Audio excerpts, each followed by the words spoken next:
For more than 20 years, CTV has captured the moments that matter in our community. From our studios in St. Clair, you're watching Focus with Paul Dingeman. Welcome to another edition of the Focus program. My name is Paul Dingeman. Glad to have you along. We've got a really fun, interesting show for you today and got some great information. And we're going to start with a friend by the name of Patrick Patterson. Nice to see you. Welcome back to Focus Set, to the new Focus Set. Thank you, Paul. I love your new set. You brought along Chris Cook. Chris, nice to meet you. Nice to meet you too. And welcome to the Focus program. Thank you. You guys are together with Blue Water Rock. Blue Water Recovery and Outreach Center, BWROC, what the public's been calling us. That's our acronym. And we actually changed our name to BWROC officially. As Blue Water Recovery and Outreach Center tends to be a little bit of a tongue twister. So I'm brand new to the community. I have never heard of you. What is Blue Water Rock? We help those that are struggling with addiction in the Blue Water area, and we help bring them into recovery. Okay. We are the only program that is built from addicts for addicts. So we believe in one addict helping another. Okay. How do we do that? We take them by the hand, get them into detox, get them into treatment, if that's what's needed. That's not always the case. But if it is, that's what we do. And then when they get out, that's when the rubber meets the road. That's what we don't talk about a whole lot. I can't find recovery in my 2, 3, 4 week stay in a treatment center. That's my time period where I distance myself from the drug, or I distance myself from alcohol. Your body. Right. Got to get my body normal when I get out. That's where it's very important to connect with BWROC, find a recovery consultant with BWROC that can help connect you with a job, help connect you into recovery housing, if in fact recovery housing may be an option for you. So what are the steps that I need to go through? I just spent the last 5 years of my life wrecking my life. I burned all my relationships. My spirit's next to nothing. My self-will, my confidence is about this big. I'm full of self-pity at this time. So I've gone through that. We have all gone through that. This is a team approach, and what do we need to do to restore my life again? So we start with volunteering. Maybe because I don't have any positive things going on in my life, we created a positive impact team to make positive impacts in the community. We recently built that ice rink that nobody used because of the weather. And then south end of Port Huron, that was built by the BWROC Positive Impact Team. Why is that important? Because it allows me to get out, do something, connect with the city, which is something I've never done before in my life, because I feel inside, whether it actually happens or not, I feel inside that nobody likes me when I'm struggling with addiction. The city's turned their back on me, right? That's the way I feel. We don't want him around. We don't want him around, right? And so I just hide. The more I isolate, the more that is my enemy. And we want to get out of there. The opposite of addiction is not sobriety. The opposite of addiction is connection.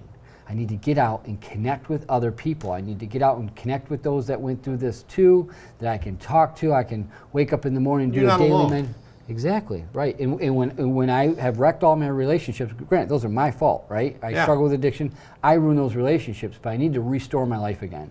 In order to do that, I have to connect with people. I have to connect with relationships again, work with those to help me through, because I have a lot of wounds inside that I need healing. We're not going to solve this problem by throwing a bunch of Suboxone at people and saying, here you go.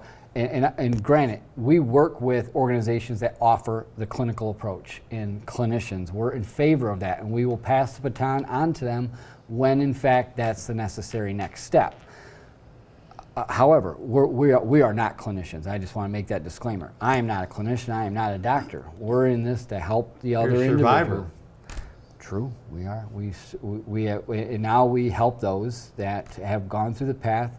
If I was in that position, and we do a lot in the workplace and with CPS and that kind of stuff, what would have happened or transpired in my life had somebody walked in? I was on the leadership team for Michigan's largest 401k provider. I wasn't supposed to become homeless in a few short years and wander the streets of Flint living in an abandoned house, right? That doesn't happen. Now, if somebody walked into my office and said, I used to struggle with opiates and I can walk you through a way out, what would have happened? So that's how we approach this from that philosophical standpoint of just trying to be helpful. We're not trying to be somebody we're not, just trying to be of service and be helpful. Blue Water Rock's been around how long now? 2 years. 2 years, okay. You're acting as the executive director, the center manager, and Chris, you're a volunteer. Yes. So you guys are working together now. What's coming up? How are you got a meeting coming up that? We got a Richmond Town Hall meeting at March 19th. I know I'm stealing a lot of the voice right now, but we have the Richmond Town Hall meeting. Big deal. March 19th. This is opiate awareness. Been around for half a decade to a decade. Everybody's talked about it, right? We all know there's an issue with opioids. This is how to spot it. You know, I'm struggling with addiction. How do I know? So we got a commercial out there that says, if your son or your daughter, you know, has a napkin in the Tylenol bottle, probably not Tylenol in there. Mm-hmm. You know, we got 20 or 30 of those tips. Why do we know that? Because we went through it. Right. And right. So we right. know we come at an interesting approach to this, in that because everybody at BWROC struggled with addiction, we know how to hide it and we know how to spot it. Right. Right. You would, both ways. That's true. So that's what our presentation is on, is how to spot opioid use. So you got it on March the 19th, 7 o'clock, Richmond High School. Before we went on the air, we talked about the current crisis that's going on in the United States and the world, and St. Clair County hasn't really been hit yet. But people should probably go to bwroc.org for any updates to see if there's a date change or a location change. Correct. Unfortunately, we had to hit the pause button on some of our events and activities due to the coronavirus, and stay tuned. We'll just postponed until a later date. Let's talk about your webpage. Elizabeth will throw, you've got your webpage up now. Good looking webpage. Walk us through what's going on there. If you're struggling, you're an individual, you can go ahead and click on the services tab and then click substance use and fill that out, and we'll get in contact with you within 24 hours. If you're looking for any resources in the area, click on the resources tab. There she goes. And that will give you any AA, NA meeting, family support, Families Against Narcotics. If you're looking for a hospital, Suboxone providers, Vivitrol providers, peer recovery coaches, click on any of those, and it gives you the location, the name of the organization, and how to get there. You guys put that together. We put that together. You for that. That's pretty cool. It's a one-stop shop for any local recovery resources needed. You can go to bwroc.org. And I think the bottom line is that if you are having a problem, you're not alone. That's a big, you're right. We don't want to feel alone. When I feel alone, I make bad decisions. So what's your role? Really, I've just come on board with Blue Water Recovery just in the last month or so, and what attracted me to Patrick and this organization, not only the boots on the ground approach where they're working with people hand in hand to help them restore their lives, but the thing that really attracted my attention to him in the first place was talking about the stigma that's attached to it. And I was an educator for 25 years, and for the last 5 years of that I was on painkillers. And I'm hoping people will open their eyes to the idea that this can happen to anybody. And I think there's a whole segment of the population that's struggling with this very silently, because they think if they let anybody know about this, that they will suffer the severe repercussions of the they'll stigmas. lose their job, they'll be embarrassed, people won't talk to them, all the things that Patrick's been pointing out. And so that's really what has attracted my attention.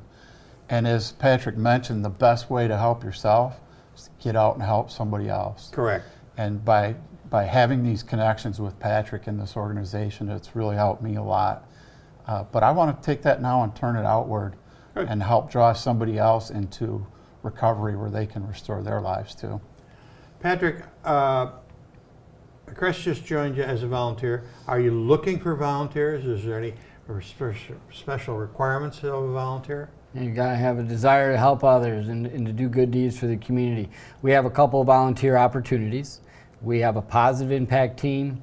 It has about 25 people on it where we do good deeds for the community.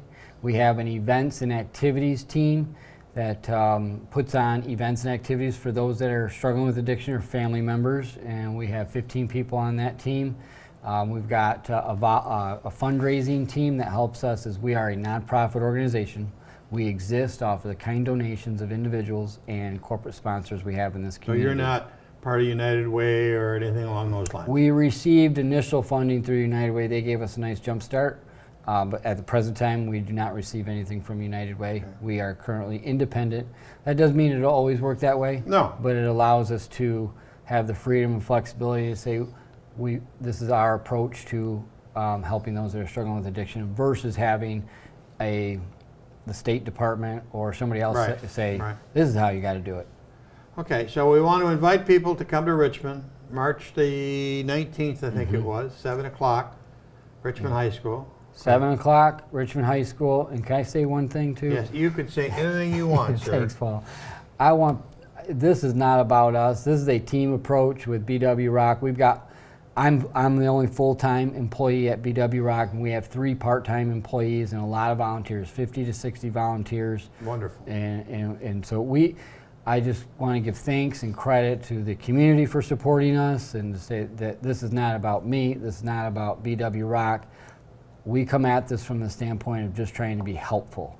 And I've got a testimony that we just received. We work a lot with, it's the State Department, DHHS, and CPS, and in the workplace. But I just received this. It says, "Hi, I just wanted to let you know my wife and I are now moved into our new home, and all of our kids are back fully in our lives. All 6 we have between us both.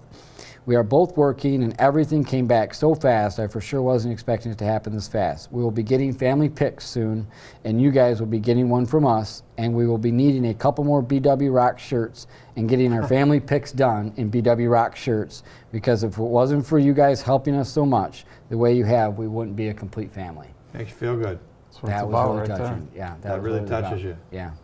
How long had they been in your program? We met that couple homeless in December. Marvelous, marvelous. Yeah. Patrick, you're doing great work. Thanks. Come back anytime, my friend. You can can come along too. I will come. See you. Thanks And don't forget the Richmond High School, March 19th. March the 19th, right? Yes. Okay, it's 7 o'clock. That's right. And stay tuned to bwroc.org for updates in case there's any changes. Thanks for having us, Paul. No problem. Thank you, sir. Back with Ed Smith, world famous offshore racer, in just a second.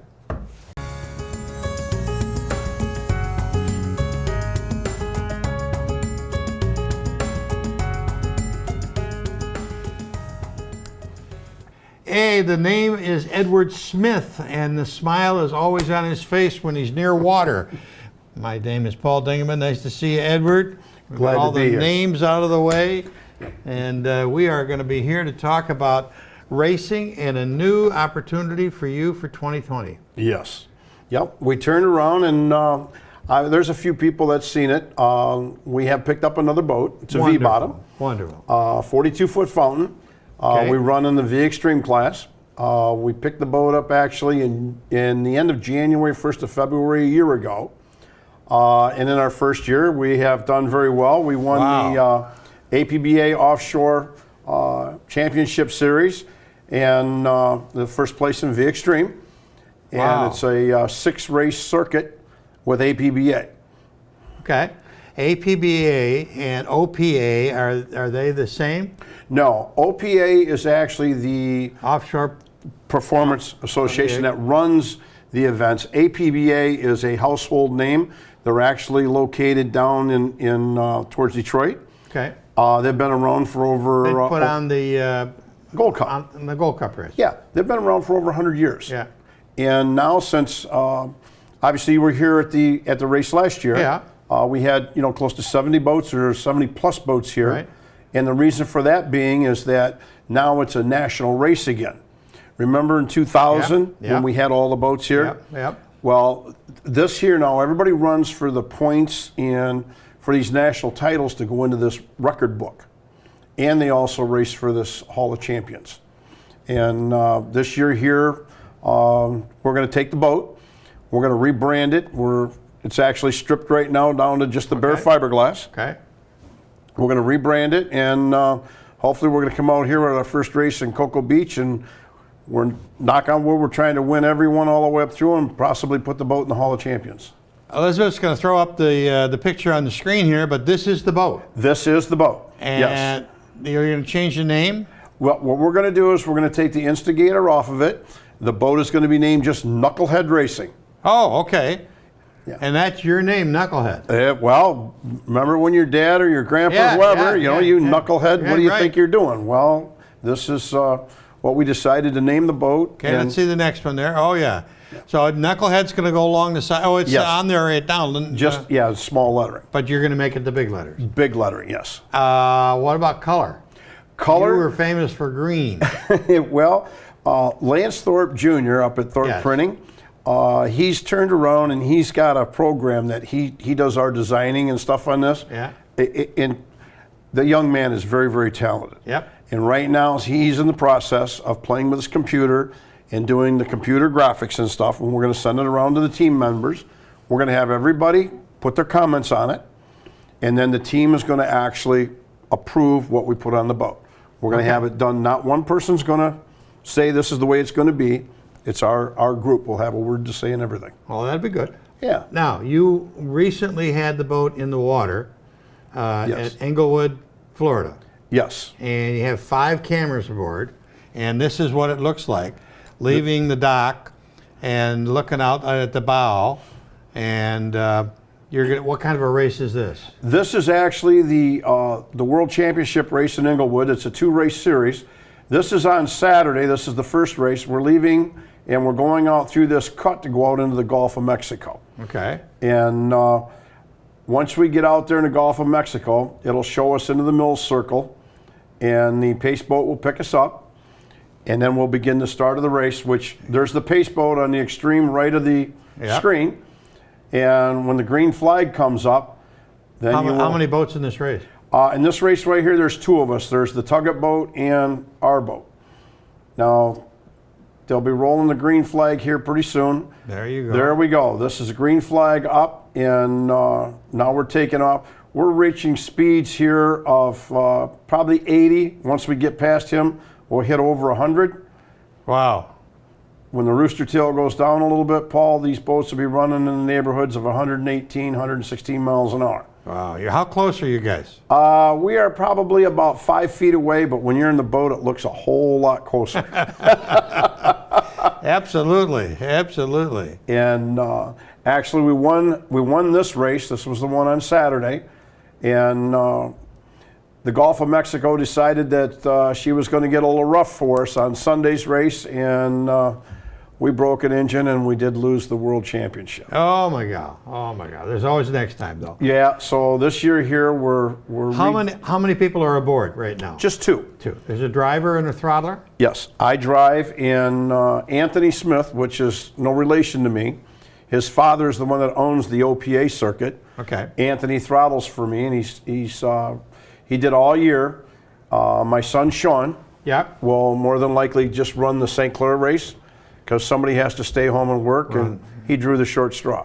You guys, when you're here, have a little tiny business which is really big, which is called the Rivers Bend Marina. Yes. And Julie told me the other day you have a new building. Yes, we put up a new building. Wonderful. Yep, we put it up, and we have increased our storage immensely at the marina. Wonderful. The marina business, does a high water affect the marina business? It does. We're lucky because we're kind of high. The golf course in town at the very far end is not so lucky. Right. That's been underwater pretty much all winter. Right. I'm hoping that we get a little reprieve and it drops 6 inches or so, because they're talking about doing some sort of enactment on a no wake all the way from Port Huron all the way down to Algonac. Wow. If they do that, I think it's going to hurt the industry for the summer. Oh, it will. Yeah. It'll slow everybody down. So the offshore race for 2020 looks to be pretty big too, again? Yeah, it's actually the 2020 APBA again has done the 6-race series, which we start out in Cocoa Beach, Florida in May. Yeah. From Cocoa Beach, we go out to Lake of the Ozark, Missouri. Right. From there to Sarasota. Then we come north. We come to St. Clair. Right. Then we do Michigan City after that. And then we go back down to Fort Myers. And that's that 6-race series, which the Super Cats, the Unlimiteds, and all that, they follow this because of that points race and the chance to get in all the record books. Yeah. So 2020 here in St. Clair, we're going to have another 70+ boat count. Wow. So it'll be a huge event again. Beautiful, beautiful. Well, we're just local boy makes good. We're very proud of you and all the things you've done for putting St. Clair on the map and for racing, the racing circuit. It's super. Well, thank you. And between St. Clair and Michigan City, a lot of the guys stay here. Yeah, right. I open the buildings up, and we'll end up having anywhere between, maybe 15, 20 teams stay between that week. So if anybody that's here in town that lives in the surrounding area here, whatever, if they miss seeing or talking to somebody, they're more than welcome to come out to the marina, because them guys are out there tinkering with their boats. Obviously, because they're pretty fragile, they break. Right. But they're tinkering Monday through Thursday, and then usually Thursday afternoon they'll take off or load up and take off. Michigan City. In last year, we had the Australian team. We had the team from Abu Dhabi out there. Yeah. It was kind of neat interacting with different cultures. Just learning how to just turn around and counter-react with them was a challenge, but it was interesting. And they're fantastic people, and they love people coming around and asking them questions. You just have to kind of, listen to their accents really like out there. But once you get it down and you understand what they're going, the guys are fantastic. And they like to talk. They like to help everybody that they can help. Well, we hope you bring home many, many more of these. You've had a pretty good success of getting some national awards over the years. Yes. And that continues. So that's super. That's super. Yep. And we've got a fantastic team now. Okay. And we've got a real good support of local sponsors here. And I don't see any reason why not. We're redoing the boat now. It's a good boat. When do you think the boat will be out for us to see? The boat will probably hit the water here the very, very 1st of May, because our first event is May 14th, or it's the 15th, 16th, and 17th in Cocoa Beach. So we usually run it here once, make sure we don't have any oil leaks or anything like that. Yeah. My crew chief, Jim Spranger, he's pretty adamant about that. He wants the build spotless. So we run it up here once and load it up, and then we go. The view we were looking at there didn't have any audio on it, but the previous boats you've had up and down the St. Clair River made a nice sound. Is this one similar? This one's louder. Louder? Yeah, actually this boat, because it has side exhaust on it, it's pretty loud. And with the camera system that we're putting in the boat, I hope everything works. I'm not a camera guy. Right. But we're going to have 2 cameras in the cockpit, and we're going to have 3 cameras on the exterior. So we'll have 5 total, and we should be able to get audio right out of the cockpit. Wow. Which will be high interesting. tech. Well, we're trying, and because the fans like that. Yeah. And we have started a webpage. Oh, good. Knucklehead Racing. All right. Anybody can go on that, and there is a Facebook part to it. And I believe you just Facebook Knucklehead Racing. And, that's the wrong one. Okay. So you can do follow on Facebook. I think we've got 500 or 600 followers now. Oh, beautiful.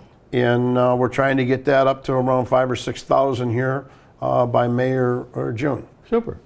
Yeah. Edward, we'll stay up with you as fast as you move. We got to move fast, but you're looking great, and I'm glad you got the new boat and a new opportunity. Thank you very much. Good seeing you.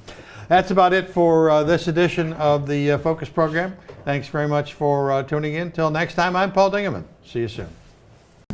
Thanks for watching Focus with Paul Dingeman. Focus is produced at the CTV Community Television Studios in St. Clair. For over 20 years, CTV has captured the moments that matter to our community.